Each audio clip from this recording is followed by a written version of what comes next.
inaanyayaan ko ang bawat isa na tayo'y tumayo at ihanda ang ating sarili sa pagpupuri sa ating Panginoon. Hallelujah! Yes, we give you praise.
You're sovereign, praise 'cause you reign, praise 'cause you rose and defeated the grave.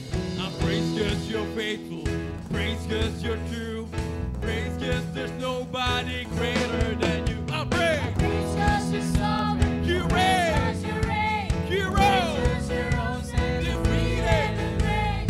Praise 'cause you're faithful, praise 'cause you're true, praise 'cause there's nobody greater than you.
making space para sumayaw sa ating Panginoon. Hallelujah!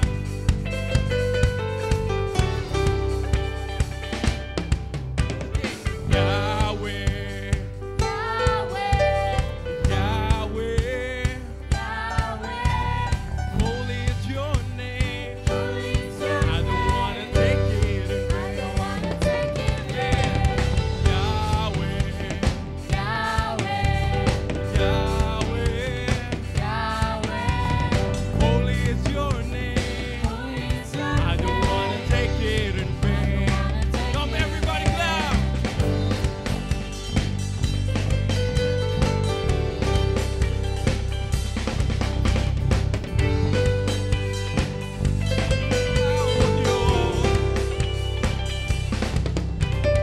Yahweh, Yahweh, holy is your name. I don't wanna take it in vain. Your name is Yahweh, Yahweh, holy is your name. I don't wanna take it in vain. There will be no other God before you. Yes, God, this is what we believe. There will be no other God before you. There is no one above you, no one beside you, nobody like you. There will be no other God before you. No one, no one, no one.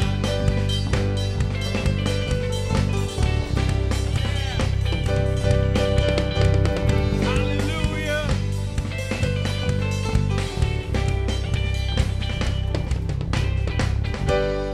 Who else can lead us to freedom? Your part. No one, no one, no one. Who else can heal all our sins and diseases?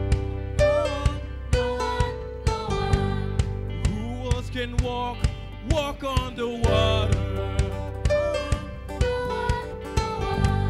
And who else can answer by fire? And who else can bring down the tallest of giants? And who else can silence the roar of the lion? And who else is worthy of worship? And who else is worthy of worship? No one knows. No one knows.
God. Hallelujah. Pwede bang ibigay natin yung pinakamalakas na palakpak natin sa ating Panginoon? Amen. Hallelujah. Hallelujah. Thank you, God, for the opportunity to sing for you, to dance for you. Hallelujah. And this is the word of the Lord from Psalms 71, 16 to 18. Let this be our prayer this morning. Sabi dito, I will come and proclaim your mighty acts, sovereign Lord. I will proclaim your righteous deeds, yours alone. Since my youth, God, you have taught me, and to this day I declare your marvelous deeds. Sabi dito sa verse 18, even when I am old and gray, do not forsake me, my God, till I declare your power to the next generation, your mighty acts to all who are here to come. Hallelujah.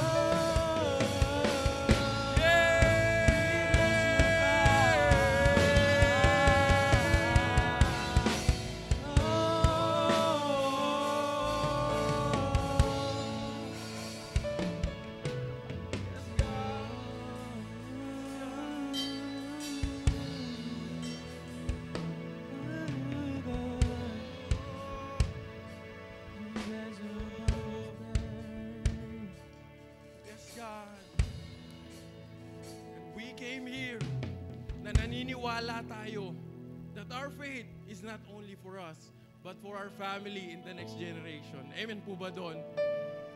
Hallelujah. And let's claim that this morning. Amen. Lord bless you and keep you. Make his face shine upon you and be gracious to you. The Lord turn his face toward you and give you peace. The Lord bless you and keep you. Make his face shine upon you, be gracious to you. Lord, turn his face toward you and give you peace. We claim and we believe.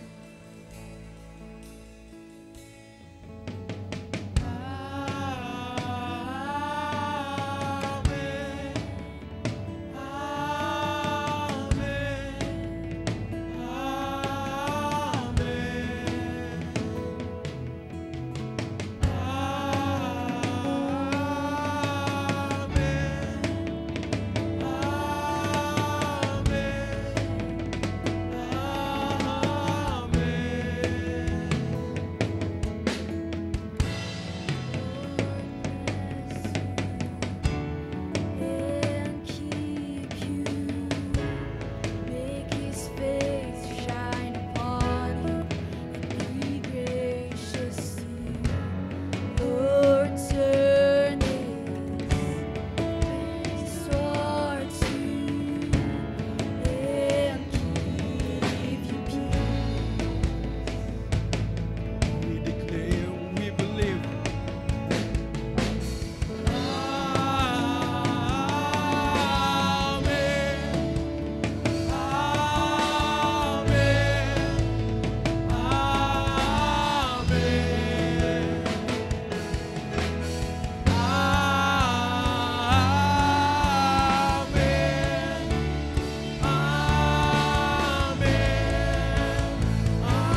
For those who agree, can you raise your hands to the Lord?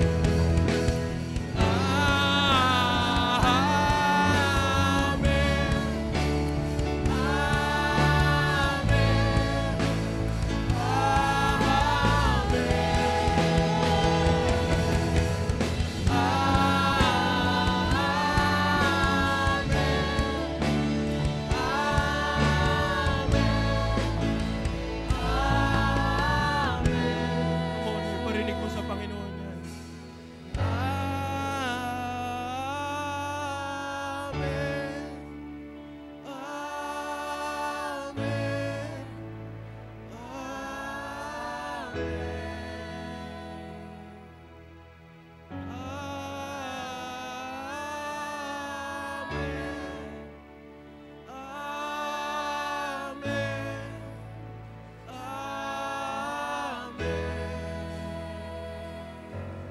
His favor be upon you in 1,000 generations, and your family, and your children, and their children, and their children. May His presence go before you, and behind you, and beside you, all around you, and within you. He is with you, He is with you. In the morning, in the evening, you're with me, rejoicing. He's for you, He's for you, He's for you, He's for you, He's for you, He's for you, He's for you, He's for you. For those who claim, say amen.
We believe your promise, we respond.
promise. And we will respond to your calling, God, so that we may partake the blessing from you, O God. Hallelujah. Pwede po bang palakpakan natin ng malakas ang ating Panginoon? Oh God, oh God, oh God, we believe in your word. We believe in you. Hallelujah. Kaya aming pinupuri, Panginoon. Lord, in this third service, we acknowledge your presence in our midst. We thank you, God, for dwelling in us. Panginoon, pagpalain mo po ang third service in the Word. Busugin mo po kami ng iyong salita at may uwi namin ito ng maayos at maging pagpapala sa aming buhay. Purihin ka po. Ito ang aming sama-samang dalangin sa pangalan ng aming Panginoong Jesus. Amen.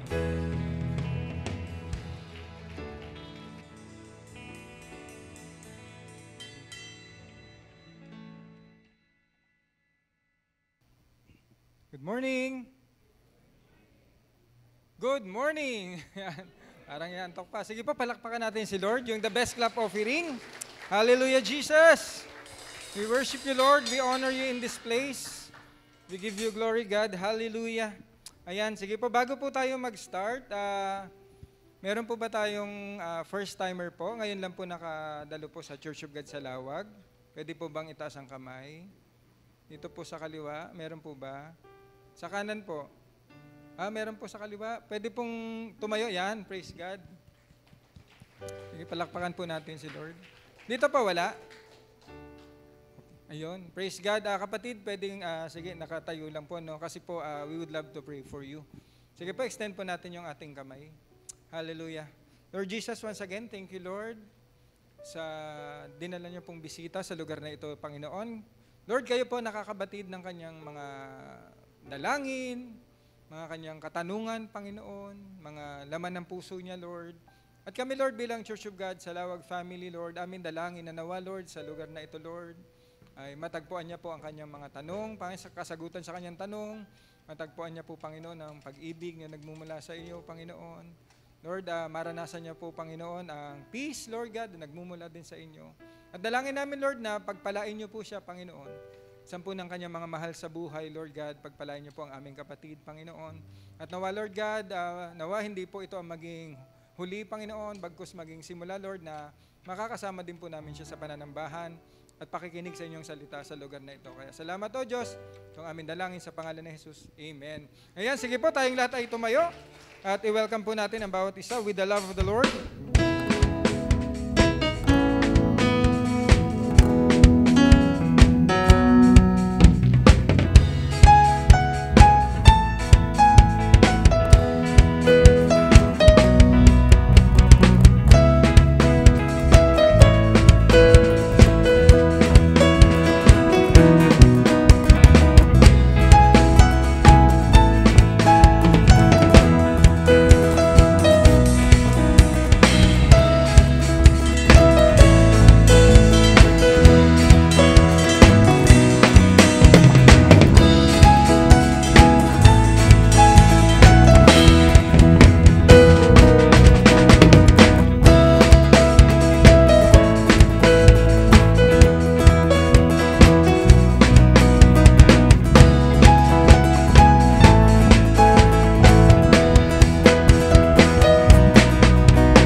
Thank you po, worship team, sa masayang tugtugan habang tayo po ay nagbibigay ng welcome sa bawat isa. Ayan. Praise God. Ayan. Bago po ang lahat, I want to thank God again for the opportunity and the privilege po na binigay niya to share His word today. No, at dalangin ko ako ay isang maging mouthpiece lang po. No? At nawa yung lumabas sa aking mga bibig ay mga salita ng Panginoon, mensahe niya. Hindi ko po mensahe, but mensahe po ng Panginoon. At ako ay maitago sa likuran ng ating Panginoon at siya po ay siyang maitaas sa lugar na ito. Amen. Ayan, at handa na po ba makinig ang lahat sa salita ng Diyos? Amen. Sige po, lahat po ng handa. Pwedeng isang palakpak muna sa Panginoon. Hallelujah. Praise God. Ayan.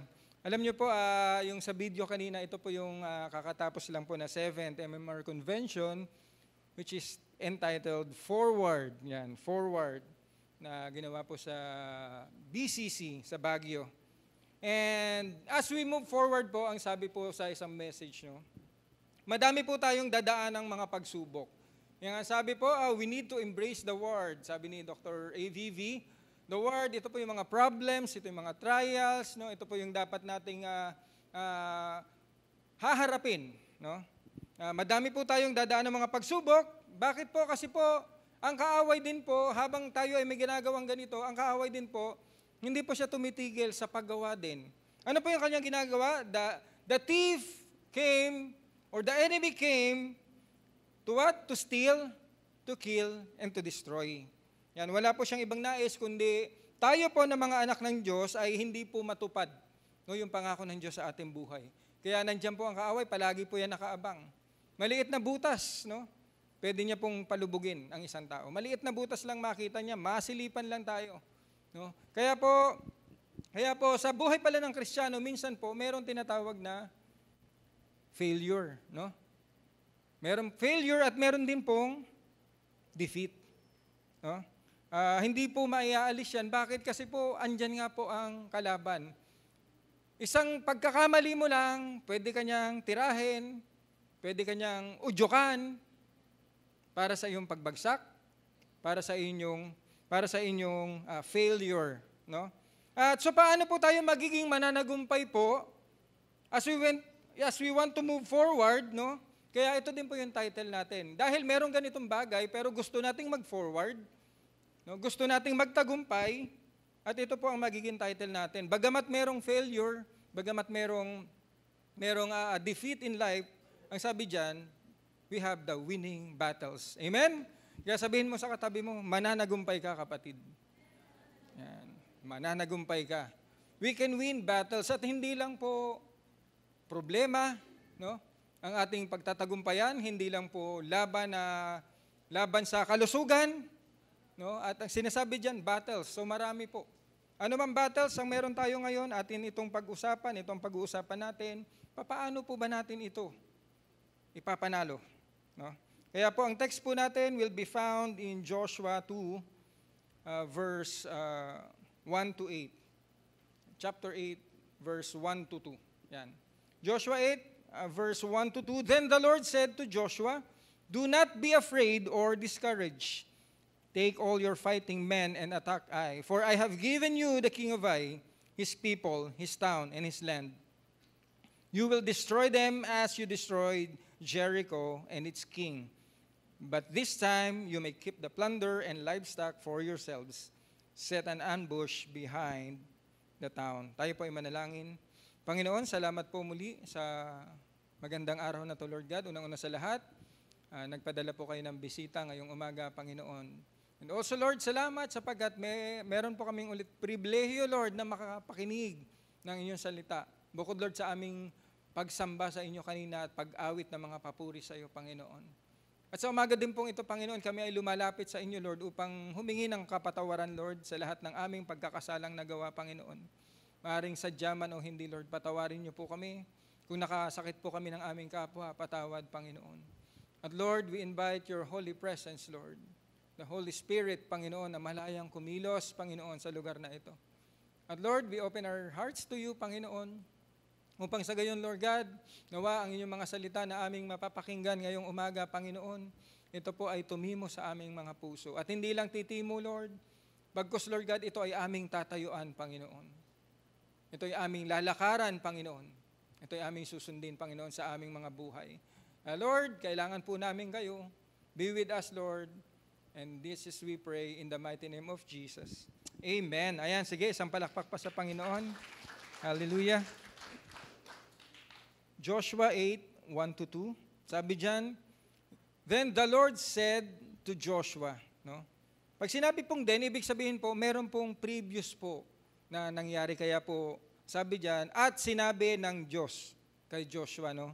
Ano po ba yung previous na nangyari po? No? Ano po ba yung unang kaganapan bago po tayo dumating po sa chapter 8? Meron pong naganap na failure sa Israelites. Kaya po sinasabi ng Panginoon kay Joshua, do not be afraid or discouraged. No, ibig sabihin po sa bibig mismo ng ating Diyos, no, nanggaling po, sinasabi niya kay Joshua, Joshua, do not lose hope. No? Bagamat nangyari yung defeat, failure sa buhay, sa Israelites, sa buhay niyong Israelita, do not be afraid or discouraged. Don't lose hope. No? Kaya babalik tanaw po tayo, background lang po, after the Israelite defeated the Jericho. No? No, nung ma-defeat po ng Israelite ang Jericho, actually, napaka-simple lang naman ang ginawa niya. Ginawa nila, no, isang kautosan lang sa Panginoon na iikot lang, wala kayong gagawin, iikot lang sa wall of Jericho, tag-isang beses lang sa 6 na araw, at sa ika-7 araw, 7. 7 ikot, after ng 7 ikot, anong gagawin? Sisigaw lang po sila. Sa pagsigaw po nilang yon, babagsak na po. Yung napakakapal, no, na wall ng Jericho. Actually, kanina iniisip ko yon, parang seamless po yan. Seamless victory po ang nangyari sa kanila. Kaya iniisip ko po, nung nakaraan sa Baguio, since ako po yung humawak ng accommodation, ang talagang plan po is to have then seamless accommodation po yung ating mga pastor. Sabi ko, seamless, Panginoon, yung accommodation, pambira. Yung victory na ginawa mo sa Jericho, Lord God, victory ng Israel against Jericho, seamless din. Kumbaga, wala lang, umikot lang sila eh. Hindi naman sila kung ano, di ba? Para tibagin pa nila yung napakalawak na wall, wala naman silang ginawa, umikot lang. At sumigaw. Pag sigaw, bumagsak ang Jericho. No? So ganun kasimple, at meron pong command po doon. No? Meron po kasing command or binitawan ng ating Panginoon doon na command. Kaya po, ito po ang ating pag-uusapan ngayon. Ano po ba yung ating pagbubulay-bulayan? Unang-una sa lahat, no, para po maging victorious, para ma-win daw po natin yung battle natin. Unang-una po sa lahat, tatandaan natin na yung sin or disobedience is the root cause of a fall. Kaya nga po ang Jericho, nag-fall eh. Bakit? Kasi merong kasalanan. Merong idolatry. No? Merong immorality. Parang Sodom and Gomorrah, bakit sila tinupok ng Panginoon? Merong immorality, merong kasalanan. So sa ating buhay Kristiyano, kahit na po sa mga Israelita, nagkaroon ng failure sa kanilang buhay. Bakit? Because sin or disobedience is the root cause of a fall. Pwede itong mangyari sa akin, pwede din itong mangyari sa inyo. Kaya po ang sabi sa Joshua, babalikan natin, no, ano ba ang background po niyan in Joshua chapter 6. Ito na po nung nagwagi po ang Israel versus sa Jericho. Ang sabi diyan, Jericho and everything in it must be completely destroyed as an offering to the Lord. So dapat po, lahat daw po kailangang sirain sa Jericho. Kailangan lahat papatayin, even the livestock papatayin. Do not take any of things set apart for destruction. No? Wala daw pong kukunin na iniutos ng Panginoon na dapat ay sisirain. So lahat, pag sinabing sirain, sisirain. Or you yourselves will be completely destroyed and you will bring trouble on the camp of Israel. Everything made from silver, gold, bronze, or iron is sacred to the Lord and must be brought into His treasury. Ito mga bagay na to dapat daw dadalhin sa treasury ng Panginoon. So yun po ang commandment. Yun po ang iniutos. So kaya po, ang sabi diyan, the command that in everything must be completely destroyed. Ano yung command? Everything must be completely destroyed. At wag daw po tayong kukuha ng kung anumang bagay na dapat ay para sa Diyos. Kaya ngayong kapatid, ang sinasabi po sa atin, lahat po ng dapat sisirain sa buhay natin para tayo ay magtagumpay, sirain po natin. Unang-una sa lahat, kung merong kasalanan sa buhay natin, we need to destroy it. We need na dapat ito ay talagang tanggalin, tapyasin mo sa buhay mo. At kung meron namang bagay na dapat ay para sa Lord daw, ibibigay mo sa Lord. Hindi mo nanakawin. No? Ang sinasabi ng Lord, halimbawa, sabi ng Lord, anak, bigyan mo ako ng konting oras mo. Baka pwede namang ikaw ay mag-serve sa akin. Baka yun ang ganun ka kinakausap ng Panginoon. Paano ka matutugon, kapatid? Diba? Parang kanina may naka-flash po dyan, kailangan natin sa church ng assistant, I think sa office, no? Kailangan ng driver, kailangan daw po ng housekeeping, baka yun ang desire mo. Kapatid, ito na po yun. No? At kami po sa sa outreach department, tama po, kami ay humahayo po, no? Kami po ay talagang nandun naman po yung passion at higit sa lahat yung joy, no? Yun ang kinatutuwa ko sa team ng outreach. Nandun po yung joy in serving the Lord. Pero bagamat ganun po, kulang po kami. Kulang po kami to tell you the truth. Kaya po baka po yung heart desire nyo ay outreach department, kinakausap po kayo ng Panginoon ngayon. Baka po magbigay na lang po ng tracts. Kapatid, talagang sobrang busy ko eh. Pwede ba magbigay na lang ako ng tracts? Wala pong problema. Kung yan po ang sinasabi ng Panginoon sa inyo, then gawin po natin. Kung ito po ay para sa Lord, sa tingin mo, gawin po natin. No? Next po, ano pong ating dapat malaman dyan? Sa Joshua 7:1 naman, then punta na tayo sa Joshua 7:1. From 8, nagwagi sila sa Jericho, then sa Joshua 7:1, ito na po yung sasalakayin na po nila yung Ai. Ang sabi po dyan, but Israel devoted the instruction. No? So nung nasira nila ang Jericho, but the Israel violated the instruction about the things set apart for the Lord. So meron palang nagsumira ng utos ng Panginoon. A man named Achan had stolen some of these dedicated things. So meron siyang kinuha na para dapat sa Panginoon. So the Lord was very angry with the Israelites. Achan was the son of Carmi, a descendant of Zimri, son of Zerah, of the tribe of Judah. So paano po nakita na si Achan po yung kumuha? Siyempre po ang ating Panginoon, wala naman pong kasalanan na hindi niya po, na hindi maibubunyag. No? Wala pong kasalanan na pwede nating itago sa Panginoon. No, habang umiiyak po sina Joshua, Lord, bakit kami natalo? Bakit kami na-defeat? No? Bakit, Panginoon? Sabi ni Lord, kaya sinasabi ng Panginoon, do not be afraid, but have courage. No? Yun ang sinabi ng Lord. Kasi merong isa sa inyong hindi sumunod.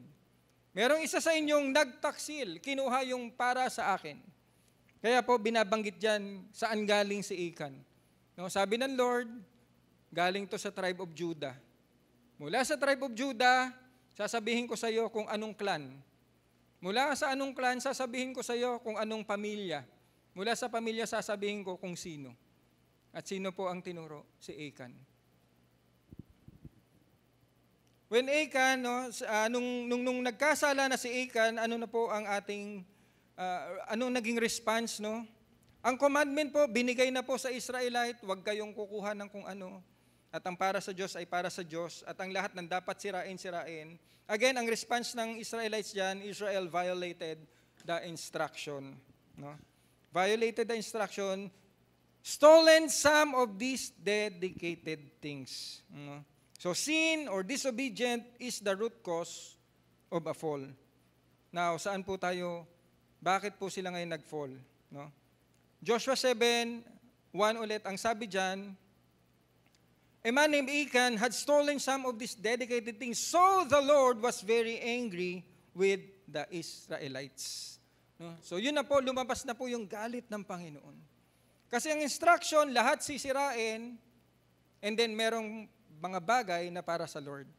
Again, ano po ba yung meron tayo na dapat sirain? Bakit? Kasi hindi nakalulugod sa harapan ng Diyos. Baka meron pa tayo diyang bisyo na hindi natin maiwas-iwasan. Meron tayong patuloy pa rin tayo sa immorality, patuloy pa rin tayo sa mga gawa ng mundong ito. Doon po natin ihahalin tulad kung ano po yung ginawa ng Israel. Because ang Lord po kahit kailan po, hindi po siya nalulugod sa mga bagay na yun. That's why maging ang pagkuha, ang pagnakaw, kaya stolen, maging pagkuha ay kinamuhian ng Panginoon. Unang-una sa lahat, ang sinasabi niya, that is for me. No? That is for me. Kaya po, ano po ang resulta po ng ginawa ng Israelites? The Lord was very angry with the Israelites. It brought trouble to Israel. So ibig sabihin po, hindi lamang kay Achan. Bagkus po yung kasalanan po, it brought trouble to Israel. Kaya po tayo po sa buhay natin, yung kasalanan natin, baka hindi lang mag-brought ng trouble sa sarili natin. It may brought trouble to your family. Pwedeng magdala ito ng trouble sa trabaho mo. Pwedeng magbigay ng trouble even dito sa church itself. Pwedeng magbigay ng trouble sa ministry mo. Akala mo tumutugtog ka, okay ka sa Lord. Akala mo okay ang pagsisilbi mo sa Lord. Pero deep inside, meron ka palang tinatago na something that is not good in the sight of the Lord. Kaya pala hindi ka makausad-usad. Kaya pala nakakapagod ang buhay, Panginoon, naglilingkod naman ako. Pero meron kang something that you keep. Or something naman, you have stolen for the Lord. Kaya po nung na-defeat ang Israelites, they were paralyzed by that such event. No, na-paralyzed ang Israel and they have lose their courage in fighting. Kaya po sila umiyak sa Panginoon. Next po, what is our next point? Sin or disobedient is the root cause for a fall. Ngayon po, ano po yung remedy? What's the remedy? Sa tingin niyo po, ano po ang remedy? Ano po ang remedy? Ang remedy po, the sin must be dealt with accordingly. So kung meron pong kasalanan, dapat ito po ay haharapin at ito po ay bibigyan sa Panginoon, parusa agad.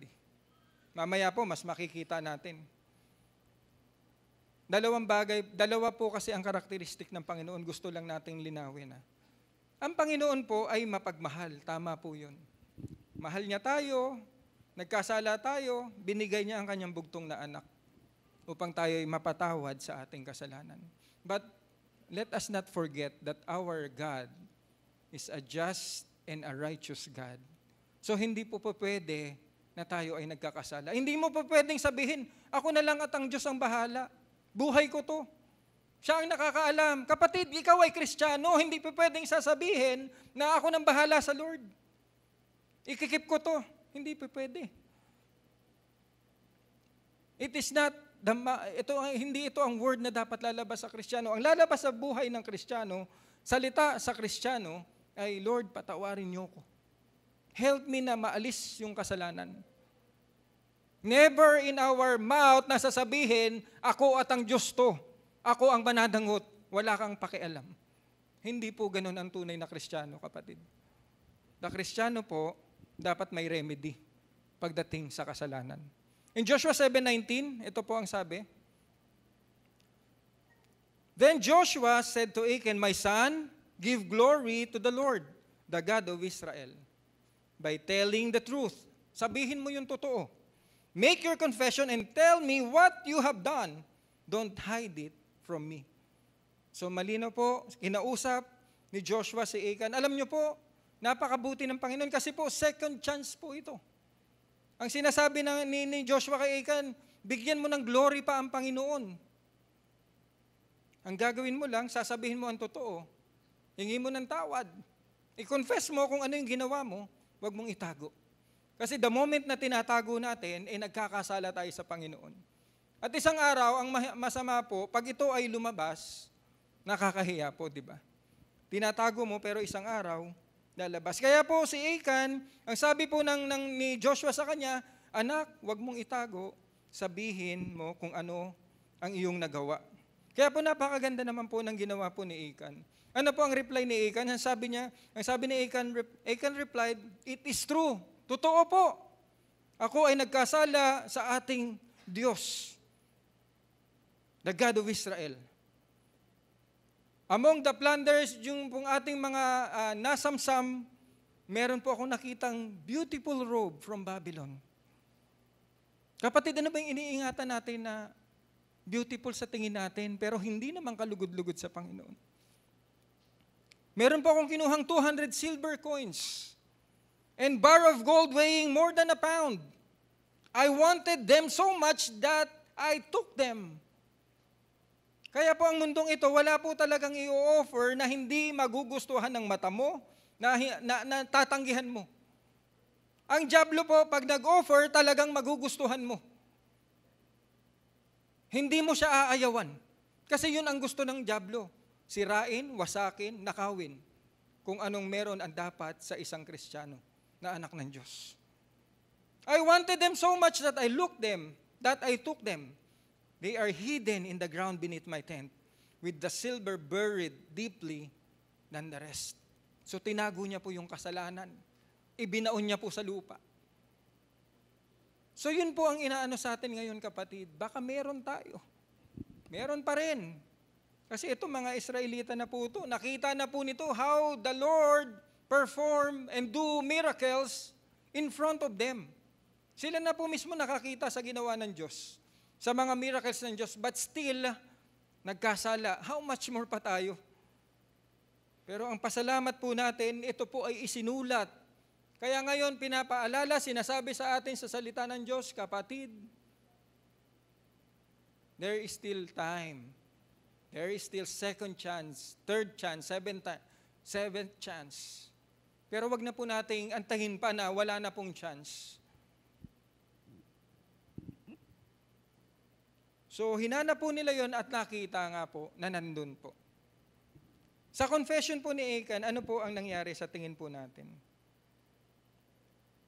What did happen sa confession po ni Achan noong panahon pong yon? Sino nakakaalam? During that time po, pagkamat inamin ni Achan sa sarili niya ang pagkakasala, sila pa rin po ay pinatawag. Buong pamilya niya, lahat ng kanilang kinuha, ninakaw, at sila po ay pinatay sa pamamagitan ng bato. Yun po kasi ang batas noon. Salamat po sapagkat wala na pong batas na ganun ngayon. Amen? Tayo po ay naligtas sa grasya na ng Panginoon. Kasi po kung meron pang batas na pairalin ng Diyos sa bawat nagkakasala, bawat nangangalunya, bawat nakikiapid, bawat homosexual, bawat merong bisyo na hindi ka lugod-lugod sa Panginoon, patatawag tayo sa harap, sige, pagbabatuhin nyo yan. Ubus po tayong lahat siguro. Pero po, dahil sa habag ng Diyos, sa grasya ng Diyos, binigay niya ang kanyang buktong na anak. At ang nangyari, sa halip na tayo'y batuhin, sa halip na tayo'y patayin, pinawalang sala sa pamamagitan ng dugo ni Kristo. Amen? Pwede po ba nating palakpakan si Lord? Yun po ang kagandahan. Kaya po naniniwala ako na yung sa ginawa po ni Achan, sa akin lang naman po, pinatawad po siya ng Diyos. Bagamat yun ang kaparusahan. Kaya nga ang sinasabi, kahit sa bibig po, kung ano yung sabihin mo, ikaw ang aani. Ganon din po sa aksyon natin. Kung ano po yung aksyon natin, aanihin din po natin kung ano ang dapat anihin. Gumawa daw tayo ng mabuti, sabi ng Lord, ibabalik ko yan sa'yo. Nang higit pa. Diba? Kung gumawa tayo ng kasalanan, merong kaparusahan. Pero dahil si Achan po ay humingi ng tawad, ako'y naniniwala na hindi ko alam. Si Lord ang nakakaalam. Pinatawad siya ng Panginoon. Dahil sabi sa 1 John 1:9, ang sabi po, this is an amplified version, sabi dyan, if we freely admit that we have sinned and confess our sins, He is faithful and just. Diba po? So dahil si Achan, sabi niya, patawad, inaamin ko, ako'y nagkasala. Bagamat meron pong kabayaran. Kaya lang po ang batas noon, talagang papatayin kayo sa harap ng mga tao. But praise be to God, wala na pong ganun ngayon. Tayo po hihingi ng tawad sa Panginoon. Ang sabi niya, He is faithful and just, true to His own nature and promise. Anong nature ng Lord? Meron siyang pangako. Anong nature ng Lord? Mapagmahal siya. Anong promise niya? Pag humingi ka ng tawad, yan yun, yung nakasulat. Patatawarin. Kaya nga ang ganda nung kanta natin kanina, Lord of the Covenant, from 1,000 generation, ibibless ng Panginoon. But on the other hand, from 1,000 generation, paparusahan din ng Panginoon. Ano pong pipiliin natin? Kaya ngayon pa lang sinasabi ng Lord, anak, kung gusto mo na magtagumpay ka, hihingi tayo ng tawad sa Panginoon. Amen? true to His own nature and promise, and will forgive our sins and cleanse us continually from all unrighteousness. Ano daw yung unrighteousness? A wrongdoing, everything not conforming with His will and purpose. Ano yung unrighteousness? Anything daw po na maling gawa, anything daw po na hindi sasangayon sa kalooban ng ating Panginoon at sa purpose niya, ito daw po ay kasalanan. Ito daw po ang dapat nating ihingi ng tawad sa Panginoon. Kasi po, ang lahat pong yan, ang tawag po dyan, nakakalungkot man, pero wickedness. Kahit magsinungaling ka, nagnakaw ka ng maliit, tumingin ka ng masama sa kapwa mo, nagsabi ka ng masama sa kapwa mo, hindi ka pumatay Ang tingin ng Lord dyan, wickedness. At napakasakit po sa tenga na tatawagin tayong wicked. Di ba po? But sinasabi ng Lord, anak, para hindi kita tawaging wicked, ihingi mo ng tawad sa akin ang iyong kasalanan at patatawarin kita. No? Kaya po, minsan yung mga nagkakautang, di ba, sila pa yung naangutang, sila pa yung galit. Di ba? Kaya po nauuso sa Facebook ngayon yung pagpo-post Pa-Jollibee ka pa, bayaran mo muna yung utang ko mo. Di ba? Tapos pag siningil, sila pang galit. Alam nyo po, ang nagkakautang, pwede rin naman talagang magalit. May karapatan po silang magalit. Papaano po, ganito po sila magalit. Mare! Umaga-umaga. Mare! Lumabas ka dyan! Bihira ka, katok ako ng katok kahapon, wala ka. Sabi ni Mare, bakit? Magbabayad ako ng utang. Di ba? May karapatang magalit ang nagkakautang, basta magbabayad. Kasi nga naman, 10 araw na siyang katok ng katok, walang tao, di nagalit. Kasi magbabayad ako, Mare. Di ba? Kaya po ang utang, dapat babayaran. Yan. Walang natawa, di ba? Natawa lang sa kakornihan. Hindi, napanood ko lang din po yun, pero ako tawan-tawa. Sabi ko, nga, galit pa siya, Gusto niya kasing magbayad. Ayan po. So, the command is that we admit that we have sinned and confess our sin. Aminin, Lord, nagkasala po ako, patawad. Yun ang command. Anong response? Repentance. Pag sinabi pong repentance, humingi ka ng tawad, nag-confess ka na ikaw'y makasalanan, Lord, hindi ko na uulitin. That's the true repentance. Yan po ang dapat na response ng isang Kristiyano sa isang kasalanan. Kasi gusto nating mag-move forward ang sinasabi, ang kasalanan ang magiging hadlang sa ating pag-move forward. Ang kasalanan ang dahilan kung bakit tayo nagfo-fall. So anong remedy? Ang sabi ng salita ng Diyos, dapat nating harapin ang kasalanan. Hingi natin ng tawad sa Diyos. At ano po ang resulta? Ano ang resulta? Napakaganda ng resulta. He will forgive our sin and cleanse us from all unrighteousness. Kahit pa 20 years ago, kahit ginawa mo kanina, pag ikaw ay humingi ng tawad, patatawarin tayo ng Panginoon. But again, hindi po ito ang magiging dahilan natin, rason natin, o magiging ating excuse para po gumawa ng paulit-ulit na kasalanan. Yes, binigyan ka ng first chance, second chance, third chance, fourth chance, 7 chance. Pero isang araw, you will reap what you sow. Sinasabi sa Bible. At gusto ba nating dumating yun? Parang, alam nyo po, kumbaga basic nga itong sinasabi ng Panginoon, susunod ka lang. Diba? Bilang mga Kristiyano, sinabi po, bawal tumawid, nakamamatay. Pero ang Kristiyano, tatawid din doon. Batas na po yan. Ang Kristiyano pa po ang hindi susunod sa batas ng tao. Bawal tumawid, nakamamatay. Pag nagmotor, dapat naka-helmet. Pag nag-drive, dapat hindi lasing. Diba? Ito po yung sinasabi. Kaya patatawarin tayo ng Panginoon, hingi tayo ng tawad. At syempre po, a true repentance, hindi na po gagawin yung hiningi mo ng tawad sa Panginoon. Amen? Kaya napakaganda po sa Psalms. Ito po ang pangako ng Diyos. Joyful are people of integrity. Again po, no, yung joyful sa ibang salin po kasi is blessed. Pero ako ginamit ko yung joyful. Bakit po? Kasi yung blessed daw galing sa salitang joy. Parang si Ate Hope Joy. Wow, ganda ng pangalan. Diba? Joyful. Bakit po? Tingnan nyo po, tayo po mga Kristiyano, pag nakakatanggap ng blessing, ano po ang nangyayari sa puso natin? We are joyful. Kaya pala yung mga tao noon, pag nakatanggap ng blessing, they are joyful. Yung heart nila, naggagalak. Di ba? Nagdiriwang. Kasi merong natanggap na blessing. Joyful are the people of integrity. Blessed daw are the people of integrity. Na kahit walang nakatingin po, gagawa ng tama. Na kahit walang nakatingin po, tatayo sa tama. Hindi daw po, sinasabi kanina ni Dr. ABB sa video, patayo-tayo ka lang. Tatayuan po natin kasi kailangang tayuan. Lalakaran po natin kasi sabi ng Diyos, yun ang lakaran. Hindi sa kaliwa, hindi sa kanan. Joyful are those who obey His law and search for Him with all their heart.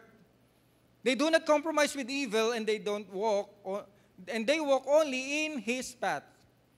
You have charged us to keep your commandments carefully. Tingnan niyo po, ang Panginoon na mismo ang nag-o-offer eh.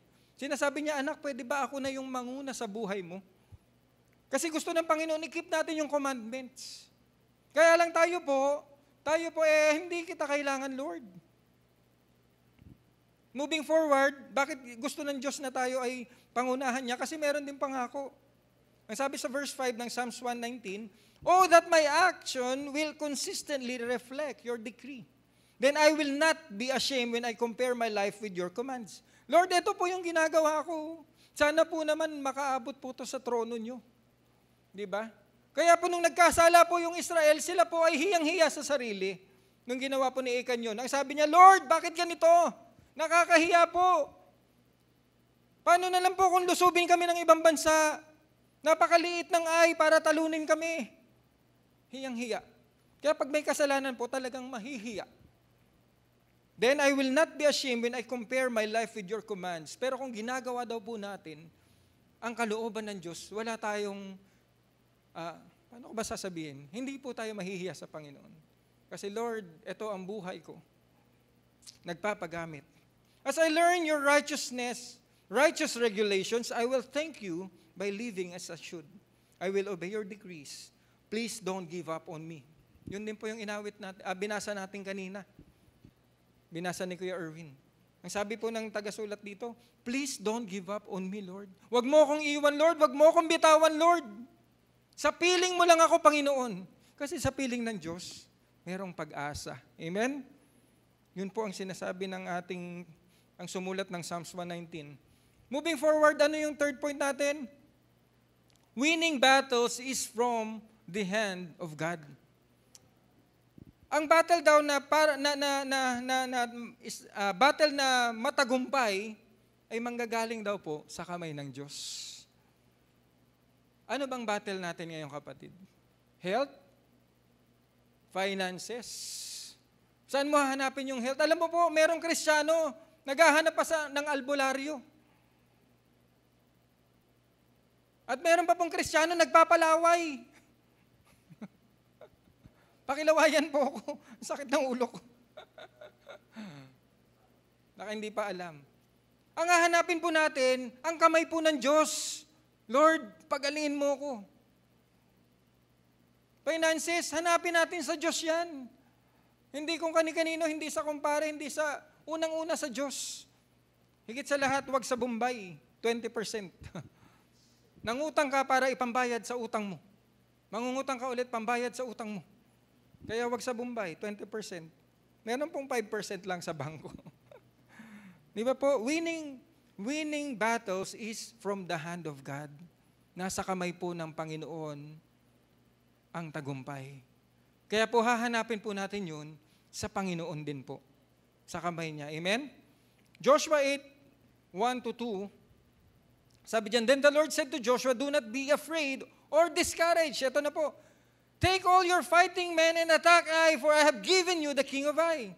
his people, his town, and his land. You will destroy them as you have destroyed Jericho and its king. Diba?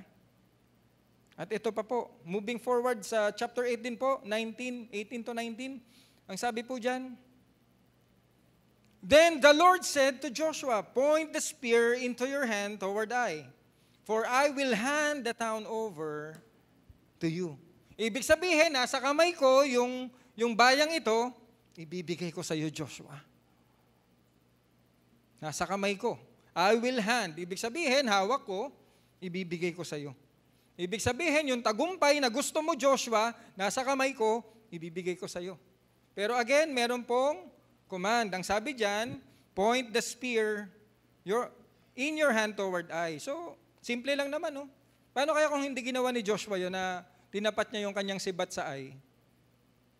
Diba? Paano kung ganyan lang? Hindi ko alam. Pero sabi sa Bible yun eh. Ang ginawa ni Joshua, Joshua did as he was commanded. Kaya po, tinuro niya po yung spear niya sa Ai. Dahil sa pagturo niya po yun, as soon as Joshua gave this signal, ito pala ay signal.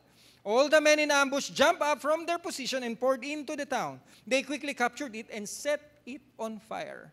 So ibig sabihin, victoriously, nagawa po ng Israelite na talunin ang Ai. Amen? Kaya po, ang sabi po dyan, winning battles is from the hand of God. Ano po ang command? What does the word of the Lord says to you right now? Kapatid, meron kang battle na hinaharap. Ano bang sinasabi ng Diyos sa'yo? Sinasabi ng Diyos, anak, maglingkod ka naman. Para naman, di ba? Sinasabi ng Diyos, anak, kalimutan mo na yung mga bagay na hindi nakalulugod sa akin. Gusto mo magtagumpay, di ba? Nasa kamay ko yung tagumpay eh. Kaya lang ayaw mong sumunod. Yun lang po yung sinasabi ng Diyos eh. Kaya po ang response natin, ano man ang sabihin sa'yo ni Lord ngayong kapatid, ang response po natin, obedience. Sinasabi ng Lord, tayuan mo yung tama. Gaya ng ginawa ni Achan, tayuan natin, i-confess natin kung kinakailangan. At alamin natin, ano ba Lord yung nais mo sa buhay ko? Obedience. And the result, yan. Mamaya na po. Babasahin po muna natin yung Proverbs 10:22. Napakaganda po ng Proverbs 10:22. Ang sabi po dyan sa Amplified Version, the blessing of the Lord brings true riches. Again po, bakit po binibless ang isang tao? Kasi po, meron siyang integrity. No? Blessed is the man who walk in integrity. No? So makakamta natin yung blessing ng Panginoon na nagbibigay ng tunay na kayamanan kung tayo po ay susunod. Kaya po, true riches, parang sinasabi po natin, gumawa ka ng isang bagay para ka kumita sa maling paraan. Di ba may sinasabi, paano kaya niya pinakakain sa pamilya niya yung ginagawa niya? Paano niya kaya naaatim na ipakain sa anak niya, sa pamilya niya, yung kanyang nakurap, yung kanyang ninakaw, yung kanyang sa maling gawa niya ginawa. Pero sa Kristiyano po, kaya po tayo binibless at napaka true riches kasi galing sa Diyos mismo. Magkaiba po yung riches ng galing sa mundo na riches na galing sa Lord. Ang sabi nga po, yung riches na ating dapat pag-ipunan ay mga riches na para sa langit. Ito ay hindi nasisira, no? Hindi nabubulok, hindi siya nagkakaroon ng alikabok, hindi siya kinakalawang. Pero sa lupa, yung ating pag-iipunan sa lupa, makamundong pag-iipon, ito daw po ay nasisira, kakainin ng alay, di ba po? Aalikabukan at kakalawangin. And he adds no sorrow to it. Yun ang maganda. Kaya minsan yung nakamtan mo sa maling pamamaraan, meron po talagang balik sa iyo. At ang masakla po, ang balik po ay hindi mo magugustuhan. Pero yung blessing daw na nagmumula sa Lord through riches, he adds no sorrow to it. Mai-enjoy mo. Kaya sa umaga, yung tuyo silog mo sa umaga. Yan. Sino nagtuyo silog kanina? Wala? Di ba ang sarap? tuyo, sinangag, itlog, mainit na kape. Lord, salamat. Sarap. Bukas naman po, Lord, tapsilog naman. Kasi galing sa tamang pamamaraan. Binibless ka ni Lord. Kaya po yun po yung true riches. At mas masarap po yung talagang nanamnamin mo yun. Amen? Kasi galing sa Panginoon. For it comes as a blessing from the Lord. Kaya po yung blessing daw na nakakamtan ng isang Kristiyano, wala po ditong hirap. Wala po ditong idadagdag po na sorrow ang Panginoon. Amen? Kaya next po, ang sabi po dyan, the command is, what does the word of the Lord says to you today? Ano dapat ang response natin, kapatid? Obedience. Bakit po? Ano po ang resulta? Ang resulta po, ito po. Ang sabi po dyan, the Lord will hand the victory to you. Iaabot ng Lord yung victory. Ano bang kahilingan mo, kapatid? Ano bang dalangin mo, kapatid? Lord, gusto ko pong gumaling, Panginoon. Tulungan niyo ako. Paano ka gagaling? I-surrender mo sa Lord yung buhay mo. At ang sabi niya dyan, i-hand ko sa yung victory without a single sorrow. Seamless victory. Victory na kung saan talagang ma-enjoy mo. Gaya ng ginawa ng Lord nung Jericho time. Ito pa sabi sa James 1:14-15. Temptation comes from your own desire. So yung temptation daw po, galing mismo sa puso natin din to eh. Parang kung ano yung lumabas sa bibig mo, galing sa puso mo. So kung ano yung inaasam mo, galing sa puso mo to, sa pansarili mo. Hindi naman nanggagaling kay Lord yung temptation. Galing yun sa puso mo. Temptation comes from our own desires, which entice us and drag us away. The moment that meron tayong temptasyon sa puso, ito na daw po yung mag-iintay sa atin at dahan-dahan na tayong ilalayo sa Panginoon. These desires give birth to sinful action.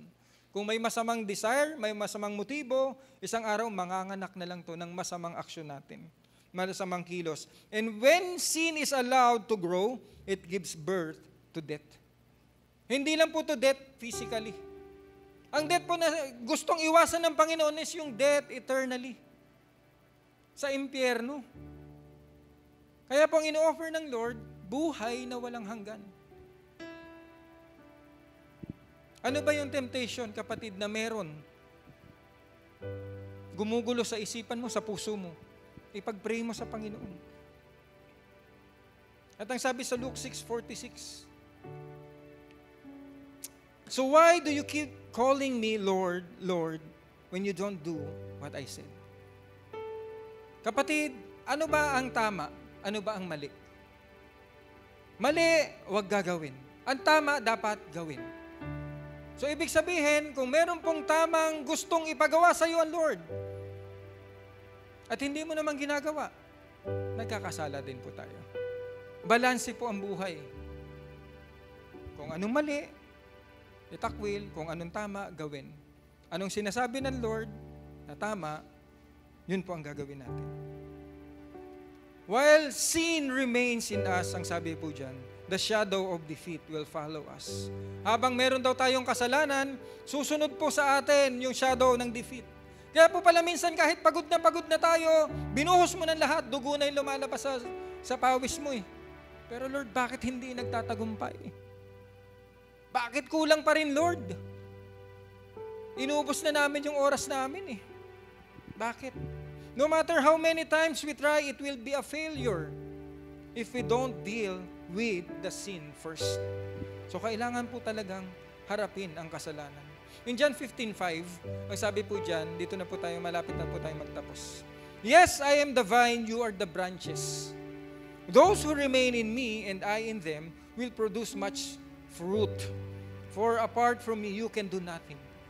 Kaya pala walang nangyayari sa buhay natin, walang napoproduce, kasi po, hindi po tayo naka-attach sa ating Panginoon. Kung gusto po nating magbunga, didikit po tayo sa Panginoon. Sa Kanya po tayo kakapit.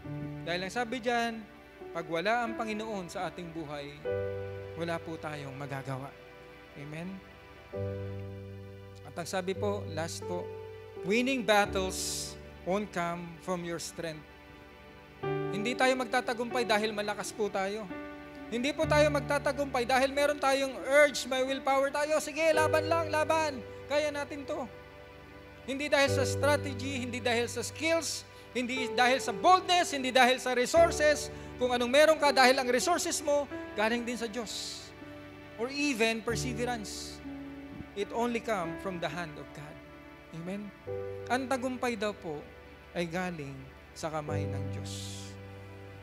In John 8:31-32, wala po dyan. Jesus said to the people who believe in Him, "You are truly my disciples if you remain faithful to my teaching. And you will know the truth, and the truth will set you free." Jesus replied, kasi ang sabi ng mga tao, anak na, kami naman ay galing sa descendant kami ni Abraham. Hindi naman kami mga alipin. Sabi ni Jesus, Jesus replied, "I tell you the truth. Everyone who sins is a slave of sin." Yun pala yun. Bihag ka ng kasalanan. Tayo pong lahat ay tumayo, kapatid. Kung meron po tayo nais i-surrender kay Lord, no? Meron din tayong mga dalangin sa ating Panginoon na hindi mangyari, hindi maganap sa buhay natin, kapatid. Ihingi po natin sa Panginoon ito. Itaas natin ang ating mga kamay. Lord, andito ang kamay ng iyong mga anak na kataas. Patunay, Lord, na kami ay sinusurrender namin ang buhay namin. For without you, Lord, we can do nothing, Lord. At aming nilalatag sa inyong harapan, Panginoon, ang mga dala-dala namin, kasalanan man yan, Panginoon. Nilalatag namin ang desire namin, Panginoon, na makapagsilbi sa iyo, Lord. Pero parang ang hirap, ang daming hadlang. Pero desire ko, Lord, pagsilbihan ka. Lord, tulungan niyo ang mga anak niyo, Panginoon. Kasi kung sa ganang amin lang, Panginoon, hindi po namin talaga kaya, Panginoon. That's why, Lord, nakataas ang kamay ng inyong mga anak. Abutin niyo po sila ng inyong kamay na mapagpala, mapagpatawad. Salamat, O Diyos, itong aming dalangin. Amen, amen.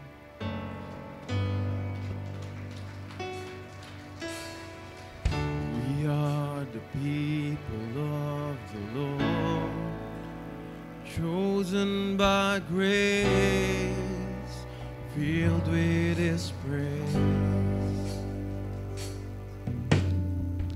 We are the army rising up to proclaim the goodness of His name.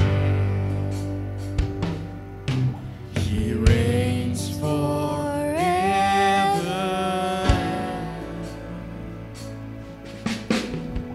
He's a faithful God, and He keeps His covenant for 1,000 generations.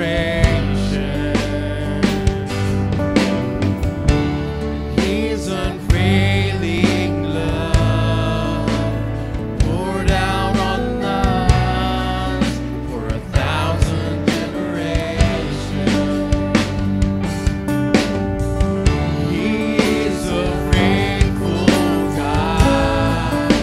He keeps His covenant for 1,000 generations. His unfailing love.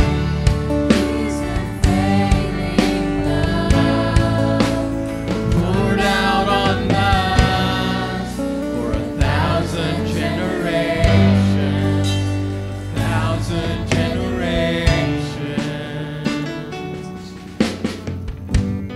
Hallelujah. Lord, tunay nga po na kayo po ang pumili sa amin, Panginoon. At meron po kayong mga pangako sa amin, Lord God. At ang pangakong to, Lord God, aabot pa sa aming mga anak, sa aming mga apo, at kaapo-apuhan, Panginoon. Lord, ito po yung nais namin, Lord, na manatili sa iyong piling. Dahil sa kabila po, Lord God, sa kabilang banda, pag hindi naman namin kayo kapiling, Lord, meron din pong salita niyo, Lord. Ito naman po ay kabaliktaran. Yung curse, Panginoon, na magsasalin din po sa aming mga anak, sa mga apo namin, kaapo-apuhan. At Lord, ayaw po namin yun. Kaya tulungan niyo kami, Panginoon, na manatili sa inyong presensya. Sa pangalan ni Jesus, itong aming dalangin. Amen. Ayan. Sige po, palakpakan natin si Lord at tayo po ay malapit na pong magtapos.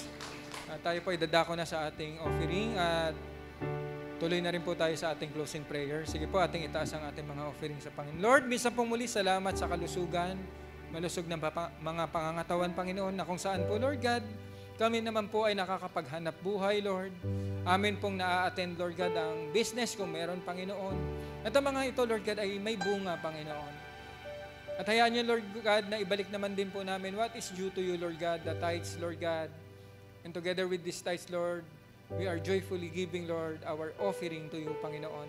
Lord, patuloy niyo itong gamitin, Lord, upang, Lord, ang mga ikapong ito at mga handog na ito, Lord, magamit, Lord, sa ikalalago lamang ng inyong gawain dito sa Barangay Salawag, Panginoon. Ma-reach out pa, Panginoon, mga kaluluwang hindi pa nakakilala sa inyo, Lord God. Maranasan nila, Lord, ang pag-ibig nyo, ang patawaran ng kasalanan, at higit sa lahat, Lord, ang kaligtasan ay maibahagi sa inyo, Panginoon. At Lord, batustusan dinawa ng mga kaloob na ito ang pangangailangan ng iglesia at ano pa man po ang layunin nyo, Panginoon, sa ikalalago ng inyong gawain dito, Lord. And Lord, as we depart from this place, Panginoon, ingatan nyo nga po ang pamilya, Panginoon, ang relasyon ng mag-asawa, ang relasyon ng magulang sa anak. Balutin nyo ito, Lord God, ng inyong banal na dugo na hindi po ito masisira ng kaaway, Panginoon. At saan man kami magpunta, ano man po ang aming gawin, maging pagpapala sa aming kapwa, at higit sa lahat din po, Panginoon, maging kalugod-lugod sa inyong harapan. At Lord, idako nyo po kami next week dito, Lord, safe and sound, upang magpuri, upang sumamba sa inyo at makinig ng inyong salita. Ito ang aming nagkakaisang panalangin sa pangalan ni Jesus. Amen. Sige po, ating itaas ang ating kamay. Hallelujah. Church of God Salawag, as we depart from this place, may the Lord bless you and keep you. May the Lord make His face shine upon you and be gracious to you. May the Lord lift up His countenance upon you and give you peace. In the name of the Father, and of the Son, and of the Holy Spirit. Everybody shout, Amen! God bless us all! Happy Sunday po!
To freedom.